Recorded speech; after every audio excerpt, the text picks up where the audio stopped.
तर पालकांनो, आजच्या या सत्रात आपण बोलूया बालकांमधील वाढता लठ्ठपणा।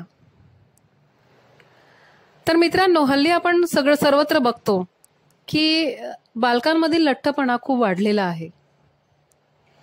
याला सर्वस्व कारणीभूत आपली आधुनिक लाईफस्टाईल, पोषक तत्व कमी असणारे जंक फूड्स यांचे सेवन किंवा जंक फूड्सचे अतिसेवन, सतत बैठा खेळ किंवा मैदानी खेळाचा अभाव आणि सर्वात महत्त्वाचं स्क्रीन टाइम सर्व मुलांचा खूप वाढलेला आहे। स्क्रीन म्हणजे मोबाईल, टीव्ही, कॉम्प्युटर, लॅपटॉप इत्यादीचा वापर।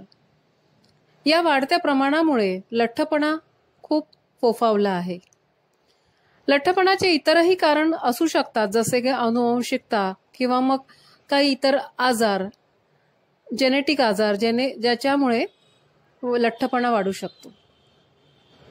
तर आज आपण बघूया की प्रतिबंधात्मक काही असे उपाय जेणेकरून बालकांमधील लठ्ठपणा घटवता येईल किंवा आटोक्यात ठेवता येईल।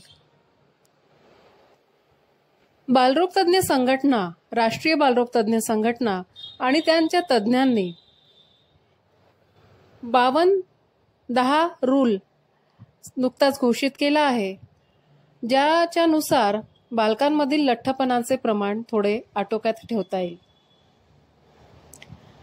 तर पालकांनो, तुम्ही कधी ऐकलंय का ट्रॅफिक डाएट? होय, ट्रॅफिक डाएटचे पालन केल्यास आपण स्वतः, पालक सुद्धा आणि मूल सुद्धा लठ्ठपणापासून बऱ्याच प्रमाणात वाचू शकतं। आता ट्रॅफिक डाएट म्हणजे जसं आपण बघतो की ट्रॅफिकमध्ये 3 रंग असतात, तसेच ट्रॅफिक डाएटमध्ये सुद्धा 3 रंग आहेत। हिरवा रंग म्हणजे हिरव्या पालेभाज्या, फळं, आहार, मांस, मच्छी, अंडे, पोळी, भाकरी, दूध व दुग्धजन्य पदार्थ, तसेच पाण्याचे भरपूर सेवन। तर हिरवा रंग हा आहारात मुख्यतः असायला हवा, तरच आरोग्यदायी आयुष्य असेल। मग आला ऑरेंज रंग। याचा अर्थ असा की काही अन्नपदार्थ तुम्ही खाऊ शकता, पण कमी प्रमाणात किंवा कधी कधी, जसे की हप्त्यातनं 1-2दा।